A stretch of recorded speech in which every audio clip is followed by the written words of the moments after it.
BNP chairman Tarique রহমানের প্রথম নির্বাচনী প্রচার যাত্রায় সঙ্গী হয়েছেন আমাদের সহকর্মী মনিরুল ইসলাম মিন্টু। এখন তারা আছেন ভৈরবে, যুক্ত হচ্ছি সেখানে মনিরুল ইসলাম মিন্টুর সঙ্গে। মনিরুল ইসলাম মিন্টু, বিএনপির পক্ষ থেকে নির্বাচনী প্রচারণা কেমন দেখছেন? সেই সাথে আরেকটু জানতে চাইবো যে আগামীকাল সকাল থেকে আবার নির্বাচনী প্রচারণা শুরু হবে, তো বিস্তারিত আমাদেরকে জানান।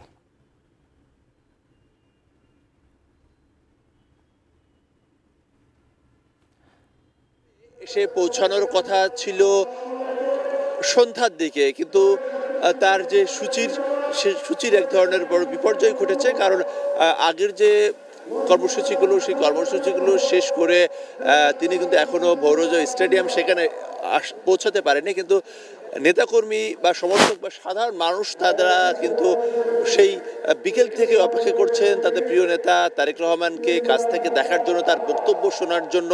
এবং এখানে কিশোরগঞ্জে যে 6টি আসন, সেই 6টি আসনের যে প্রার্থী সহ কিশোরগঞ্জের বিএনপির নেতারা তারা মঞ্চে একের পর এক বক্তব্য রাখছেন। এবং সেই সঙ্গে কিশোরগঞ্জ বিশেষ করে ভৈরব, সেটি কিন্তু বাংলাদেশের রাজনীতিতে খুবই গুরুত্বপূর্ণ একটি আসন। ফলে এই ভৈরব সহ কিশোরগঞ্জের 6টি আসনে জেতার জন্য ধানের শীষের এবং সেই সঙ্গে জোটের যে নির্বাচনী লড়াই, সেই লড়াই আর কিছুক্ষণের মধ্যে তারেক রহমান এই ভৈরব স্টেডিয়ামে এসে পৌঁছাবেন এমনটি প্রত্যাশা করা হচ্ছে। এর আগে তিনি সরাইলে তার সর্বশেষ যে জনসভায় বক্তব্য রেখেছেন, তার আগে ব্রাহ্মণবাড়িয়ার সরাইলের আগে মৌলভীবাজার, হবিগঞ্জ এবং সিলেট থেকে তার সকালে যখন যাত্রা শুরু হয়েছিল, এরপরে কিন্তু তার আরও দুটি জনসভা রয়েছে, একটি নরসিংদী, আরেকটি নারায়ণগঞ্জ রূপগঞ্জ। ফলে ধারণা করা হচ্ছে যে হয়তো তার এই কর্মসূচি আজকে শেষ করতে করতে হয়তো 2টো বা 3টে বাজবে।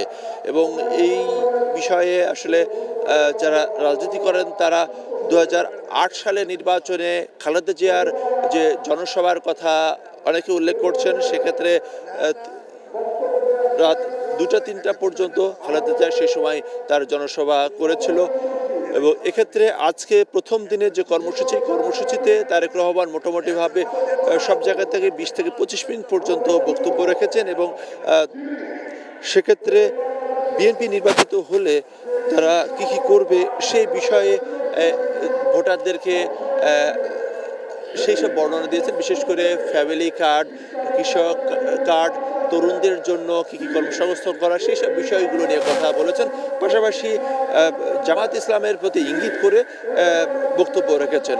তো আশা করা হচ্ছে যে আর কিছুক্ষণের মধ্যেই তারেক রহমান এসে পৌঁছাবেন এবং দীর্ঘ যে প্রতীক্ষা নেতাকর্মীদের, সেটির একটা অবসান ঘটবে।